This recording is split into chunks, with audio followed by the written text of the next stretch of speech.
Baš kao i prošle godine, i ove godine smo na MVC u Barceloni mogli vidjeti nove Noa smartfone. Pozdrav svima, ja sam Mislav Smobhr, a ovo su novi hrvatski smartfoni. Najviše pažnje plijeni nova Noa N10, ali je nažalost ostala zaključana ispod staklenog zvona. Ipak konture se jasno vide, zaslon je rastegnut od ruba do zuba, što se meni baš osobno i ne sviđa, ali eto. Pokreće Mediatekov MT6737 u kombinaciji s 4 GB rama.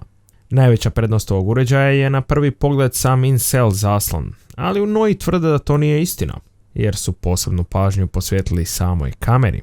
Tako su u nju ugrađena dva Sonyjeva 16 megapikselna senzora IMX499, koja uz pomoć oversamplinga mogu uhvatiti fotke rezolucije čak 80 megapiksela. Nije ovo prvi slučaj da jedan smartfon ima ovakvu tehnologiju, ali se i dalje vrlo rijetko viđa. Prednja kamera će podržavati čak i svojevrsni Face ID, ali u to ćemo se sve uvjeriti tek kad dođe na test. Uzevši u obzir cijenu manju od 300 eura, jasno je da Noa s ovim uređajem cilja na kupce koji ne žele davati ogromne cifre na skupe uređaje, ali pritom žele, hajmo reći, zaslon od ruba do zuba. Ne treba zaboraviti niti na keramičko kućište.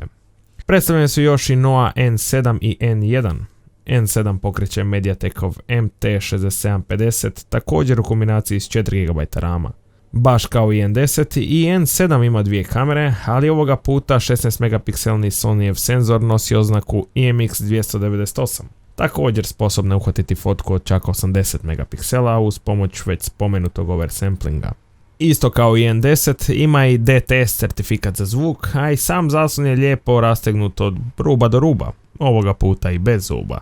Najpristupačniji N1 model također donosi 18:9 zaslon, ali i finu kvalitetu izrade za svoj cjenovni rang. Pokreće ga Mediatek MT6739 u kombinaciji s 2 GB rama. I ovdje imamo dvije stražnje kamere, ali jedna je 13 megapikselna, a druga 5 megapikselna. Znači, nisu obje iste kao i na nešto skupljim modelima, ali isto kao i oni podržava i otključavanje putem svojevrsnog Face ID-a. Ugodno sam ostao kvalitetom izrade, a vidim da se nazire i neki redizajn sučelja, što me najiskrenije veseli jer onaj prošli možda nije baš bio, ajmo reći, najmoderniji.